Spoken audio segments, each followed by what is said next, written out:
Welcome to our defense briefing show. Today, we're diving into the high-stakes geopolitical showdown in the Asia-Pacific, where the US and China are vying for dominance. As tensions escalate, China is building up its navy and missile arsenal to challenge US naval supremacy, especially around Taiwan and the South China Sea. The upcoming Shangri-La Dialogue in Singapore will be a key event where world leaders will discuss these tense power plays. So stay tuned. Next, in the world of military tech, Lockheed Martin is working on supercharging the F-35 fighter jet. They plan to upgrade it with 6th-generation stealth, new weapons, and even unmanned capabilities within the next few years. This means the F-35 will stay ahead in the skies, blending cutting-edge technology with cost-effective solutions to maintain U.S. air superiority well into the future. Finally, in Texas, the film industry is getting a financial boost. The state Senate has approved a $300 million fund to attract more movies and TV shows to Texas, supporting local crews and historic sites. This move aims to keep Texas competitive with neighboring states and create more jobs, despite some concerns over taxpayer spending. Please continue to watch for more details on these stories and stay informed with us. The BBC reports on the escalating geopolitical tension in the Asia-Pacific region, where the United States and China are vying for dominance amid the backdrop of the Shangri-La Dialogue in Singapore. China under President Xi Jinping has evolved from a force with outdated weaponry to a formidable military power, deploying cutting-edge hypersonic missiles, 5th-generation warplanes, and boasting the largest navy in the world. Its strategic ambitions include pushing the U.S. military out of the Western Pacific and asserting control over the South China Sea, where it has established artificial reefs, military bases, and deployed extensive fleets that challenge international waters. Meanwhile, Taiwan remains a critical flashpoint, with China's vow to reclaim the island by force if necessary, despite its economic importance due to its microchip manufacturing. The U.S., traditionally dominant in the region, now faces a more uncertain future as trade conflicts,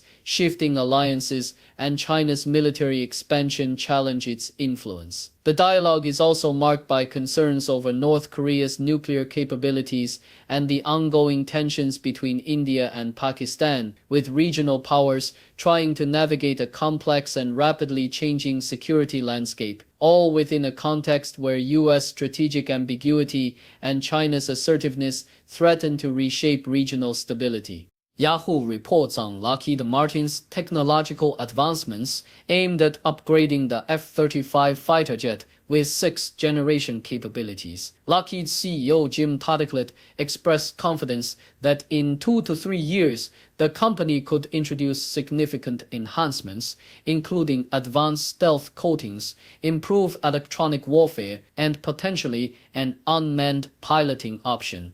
These upgrades are part of Lockheed's effort to incorporate technology from its now-lost NGAD fighter project into the F-35, promising to deliver 80% of NGAD's capabilities at half the cost. The company also plans to improve the aircraft's interface with other systems, including 6th-generation aircraft and drones, to create a more integrated family of systems for future air superiority. Additionally, Lockheed is working to complete the latest hardware and software upgrades, such as the TR-3 system and distributed aperture sensors, which are essential for the upcoming Block 4 upgrade. These enhancements aim to keep the F-35 at the forefront of military aviation, ensuring it remains a key component of the U.S.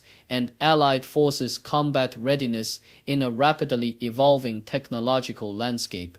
The Associated Press covers Texas' recent legislative move to increase funding for its film incentive program, aiming to make the state more competitive in attracting film and television productions. The bill proposes allocating $300 million every 2 years until 2035, a reduction from the initially suggested $500 million, but still a substantial boost aimed at revitalizing Texas' entertainment industry. The incentives cover expenses such as wages, local meals, and airfare, with additional support for projects utilizing historic sites or partnering with educational institutions. Supporters, including prominent actors and producers, argue that increased incentives will bring economic benefits, create jobs, and help Texas retain its creative workforce, which currently tends to work in states like California and Georgia. Critics, however,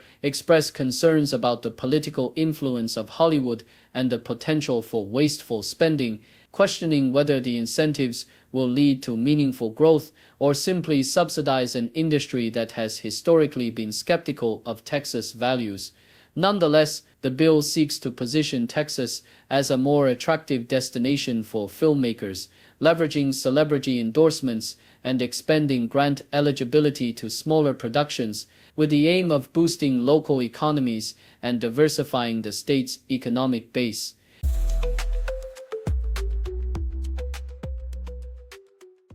The Associated Press reports a tragic and a chilling discovery near the Texas border. 5 bodies believed to be members of the Mexican regional band Grupo Fugitivo, who had been missing since Sunday. These musicians, part of a genre that has recently seen a renaissance on the international stage, blending traditional styles like corridos and cumbia with contemporary influences such as trap, became victims in the violent chaos that plagues Reynosa, a border city torn apart by cartel warfare. Their disappearance and the subsequent gruesome find have ignited protests and street demonstrations, with communities demanding justice amid the ongoing drug-related violence that has long overshadowed the region. The case echoes a dark history of violence against musicians, including the 2018 kidnapping of members of Los Norteños de Rio Bravo, illustrating the perilous intersection of art and organized crime in Tamaulipas,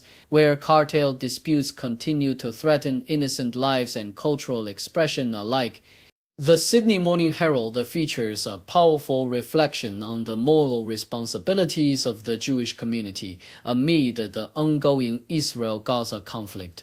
A writer who initially hesitated to voice her opinions now confronts the brutal realities faced by Gazan children, describing the harrowing accounts of infants succumbing to malnutrition, infections, and the destruction of vital medical supplies.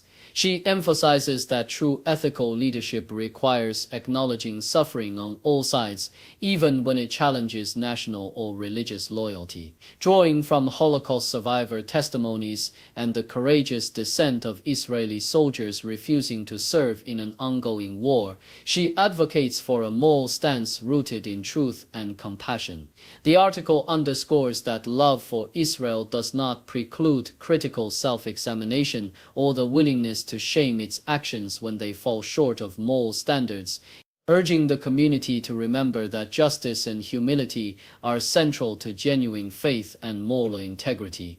In a related piece, also from the Sydney Morning Herald, Rabbi Daniel Rabin offers a nuanced perspective on the Israeli-Palestinian conflict, challenging the often one-sided narratives that paint Israel as the villain. He recounts his personal visits to Israel, witnessing the heartbreak of families separated by Hamas's brutal tactics and the devastation wrought upon Israeli towns, emphasizing that Hamas embeds itself within civilian populations, launching attacks from hospitals and schools. He argues that Israel's military actions are a response to an existential threat, a fight for survival against a terrorist organization that exploits human suffering for political gain. Rabbi Rabin advocates for honesty and compassion, insisting that supporting Israel's right to defend itself does not mean endorsing war, but recognizing the complex realities and moral dilemmas of the conflict. He calls on Australians and the global community to see beyond simplistic labels, emphasizing that true love and justice demand confronting uncomfortable truths and holding power accountable, even when it involves criticizing one's own.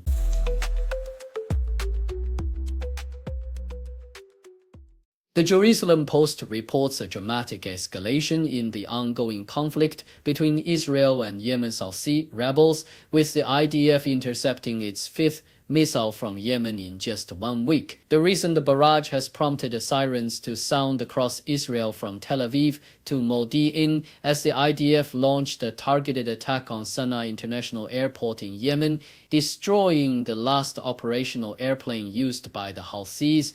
Defense Minister Israel Katz emphasized that Israel has been actively imposing a blockade, both aerial and naval, aimed at deterring future attacks, following multiple strikes on the airport over recent months. Despite these efforts, the Houthis persist in firing ballistic missiles, with 2 launched just hours apart on Tuesday, both intercepted by Israeli defenses. The situation underscores a tense and ongoing military standoff, with Israel determined to neutralize threats from Yemen while maintaining vigilant defenses against missile attacks. Meanwhile, Al Jazeera sheds light on Israel's military operations in Lebanon, where a drone strike tragically killed Mahmoud Hassan Atwi, a municipal worker, during his efforts to supply water to his community. Contrary to Israeli claims targeting Hezbollah operatives, the mayor of Nabatia el-Foka states that the victim was an innocent civilian. Israel's relentless airstrikes across southern Lebanon and even Beirut have continued in violation of a fragile ceasefire, with the military asserting they target Hezbollah infrastructure. These strikes have resulted in civilian casualties and widespread destruction, despite Israel's claims of enforcing UN Security Council Resolution 1701. The Lebanese government and local officials have condemned these actions, calling for international intervention, as Hezbollah remains cautious but wary of whether it can respond militarily after suffering significant losses in past conflicts. The ongoing violence highlights the fragile state of peace in the region, with Lebanon caught in the crossfire of Israel's military operations and Hezbollah's strategic patience. Thank you for tuning in. The content above showcases the latest briefing reports and analytical synopsis, thoughtfully curated by the 6DO team. These insights stem from a wide array of reputable media outlets, think tanks, government sources, and specialized experts worldwide. We encourage you to explore these sources for a comprehensive perspective. Keep in mind that while the content may not always align with the official standpoint of 6DO Brief, it's not meant to be taken as absolute directives for decision-making. Comprising seasoned media professionals, learned scholars, and accomplished scientists, the 6DO team embodies a trailblazing, fully independent media entity. To customize 6DO Brief to meet your professional needs, you have the option to subscribe to a diverse array of briefings on our website, 6dobrief.com. Regardless of your location, you can conveniently receive 6DO Brief via email. Morning sunlight on the street, city whispers soft and sweet, faces mix in daily grind, every story intertwined, cultures blend like colors bright, languages in the silent night, on the table stories told, food and feast upon so bold, people living day by day, in the heart they find their way, sharing moments, voices sing, in this world of everything. Society in rhythms beat, entertainment's fleeting heat, echoes of voice and fears, laughing through our unseen tears, children playing in the park, drawing dreams till after dark, elders speak of days gone by, washing shadows